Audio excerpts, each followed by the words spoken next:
Εμείς οι διασκεδαστές δεν είμαστε άνθρωποι. Δεν έχουμε επάγγελμα. Δεν ξυπνάμε εμείς όπως όλοι οι άλλοι να πάμε στη δουλειά. Ή πιο σωστά, λίγο πριν κοιμηθούν οι περισσότεροι εμείς, δεν δουλεύουμε. Εμείς οι διασκεδαστές δεν έχουμε δικαιώματα. Δεν σπουδάσαμε εμείς. Δεν διαβάσαμε βιβλία. Στο σχολείο καθόμασταν πάντα στο τελευταίο θρανείο. Σε πανεπιστήμιο δεν βρεθήκαμε ποτέ. Δεν πήραμε υποτροφίες και δεν κάναμε μεταπτυχιακά. Δεν ξέρουμε καν να βάζουμε την υπογραφή μας στα συμβόλαια που εσείς συντάσσετε. Δεν ξέρουμε την ορθογραφία των στίχων που τραγουδάμε, ούτε των μονολόγων που αποστηθίζουμε. Ξυπνήσαμε μια μέρα και αποφασίσαμε να γίνουμε διασκεδαστές για να πεινάσουμε. Γιατί απολαμβάνουμε να μην έχουμε τα αυτονόητα. Εγώ, ο διασκεδαστής, δεν είμαι άνθρωπος. Δεν δοκιμάστηκα ποτέ. Δεν ταξίδεψα ποτέ. Δεν έκανα έρευνα πριν παίξω. Δεν μελέτησα ρόλους, δεν έφαγα πόρτες σε οντισιόν, δεν δοκιμάστηκα ποτέ. Εγώ διασκεδαστής δεν σε έκανα ποτέ να γελάσεις. Ούτε όταν πλήρωσες τα 10 ευρώ σου σε έκανα να συγκινηθείς. Όταν πάνω στη σκηνή χτυπήθηκα 4 φορές και έριξα τις καρέκλες και το τραπέζι του σκηνικού, σύμφωνα πάντα με τις οδηγίες του σκηνοθέτη. Ο σκηνοθέτης παύλα διασκεδαστής δεν είναι άνθρωπος. Δεν αναπνέει οξυγόνο. Δεν κοιμάται. Δεν έχει ανάγκη από τροφή και νερό. Σε σπίτι δεν μένει. Δεν έχει ενίκιο να πληρώσει. Δεν χρωστάει στη ΔΕΗ. Ούτε ίντερνετ έχει ανάγκη ο διασκεδαστής.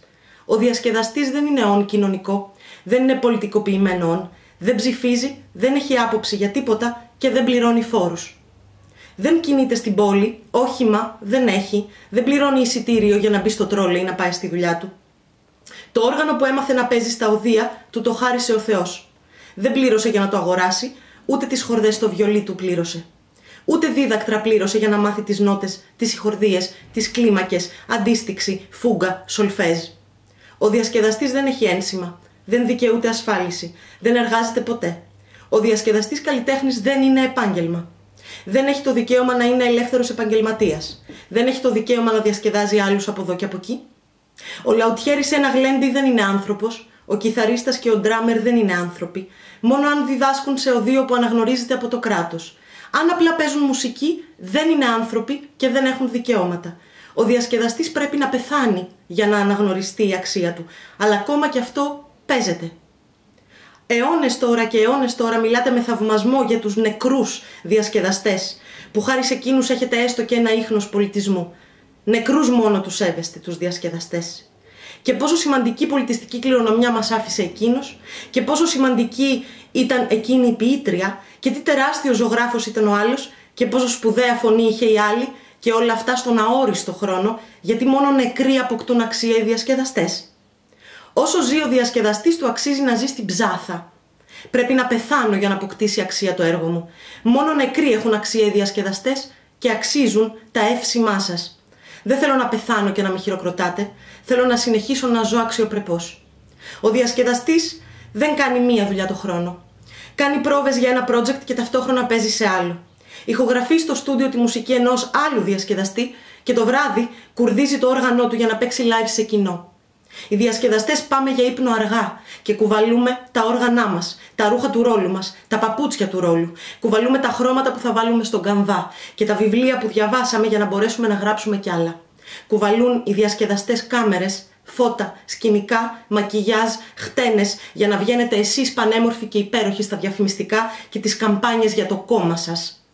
Αν τις επόμενες μέρες ο πρωθυπουργός αυτής της χώρας, οι υπεύθυνοι στο Υπουργείο Πολιτισμού και όσοι βρίσκονται σε αρμόδιες θέσεις που αφορούν τον πολιτισμό αυτής της χώρας, αν δεν κινήσετε τις διαδικασίες για να λάβουμε όλοι εμείς οι χιλιάδες διασκεδαστές παύλα καλλιτέχνες αυτής της χώρας το επίδομα που αυτονόητα θα έπρεπε να δικαιούμαστε, τότε να μην ξαναμιλήσετε για το θαυμασμό που σας διακατέχει για τον πολιτισμό αυτής της χώρας.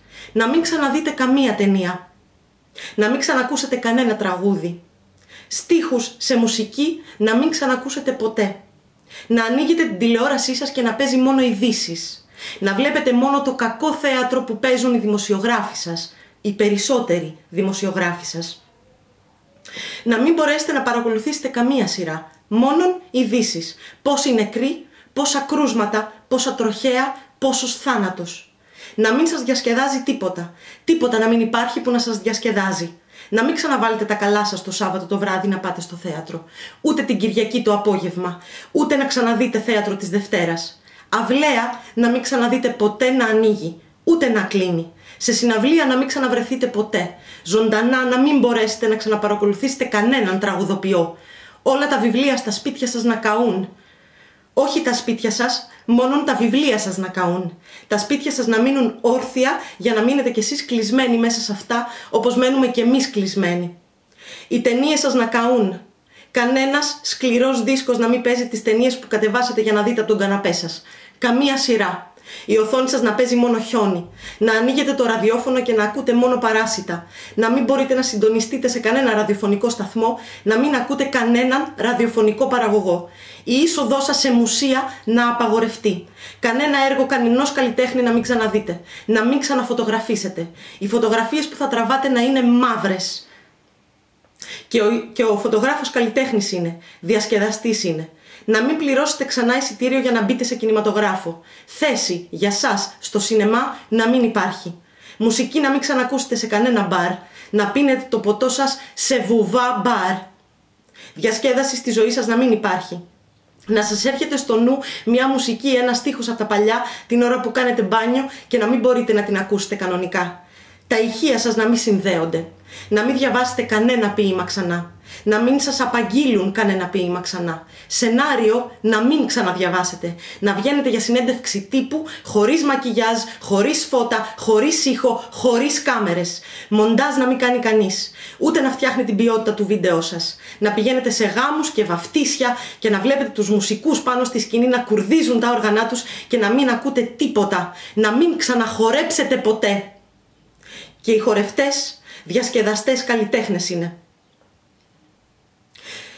Οι δραματικές σχολές να κλείσουν, τα οδεία να κλείσουν, οι καλών τεχνών να κλείσει, γλύπτες και αγιογράφοι να μην υπάρχουν πια, τα κάδρα που κρέμονται στους τοίχους σας να καούν, λογοτεχνία να μην υπάρχει πια, τέχνη να μην υπάρχει στη ζωή σας, διασκέδαση να μην υπάρχει στη ζωή σας.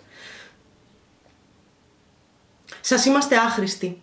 Τεμπέληδες και αγράμματοι. Δεν μας έχετε ανάγκη. Τέρμα με τον πολιτισμό σας. Μυρολόγια να μην ξανακούσετε ποτέ. Και στην κηδεία σας παπάς να μην σας ψάλει. Ηθοποιοί, μουσικοί, στιχουργοί, συνθέτες, σκηνοθέτες, οπερατέρ, μακενίστες, μοντέρ, ενδυματολόγοι, εικαστικοί, ζωγράφοι, γλύπτες, σκηνογράφοι, ποιητές και συγγραφείς, διευθυντές φωτογραφίας και φωτογράφοι, casting director και ηχολήπτες, διευθυντές παραγωγής, βοηθοί παραγωγής και φροντιστές, σεναριογράφοι, script, βοηθοί σκηνοθετών, κομπάρσοι, διασκεδαστές και καλλιτέχνες αυτής της χώρας, σας στέλνω τους αγωνιστικούς μου χαιρετισμούς. Είμαστε χιλιάδες, είμαστε άνθρωποι και έχουμε δικαιώματα. Stop.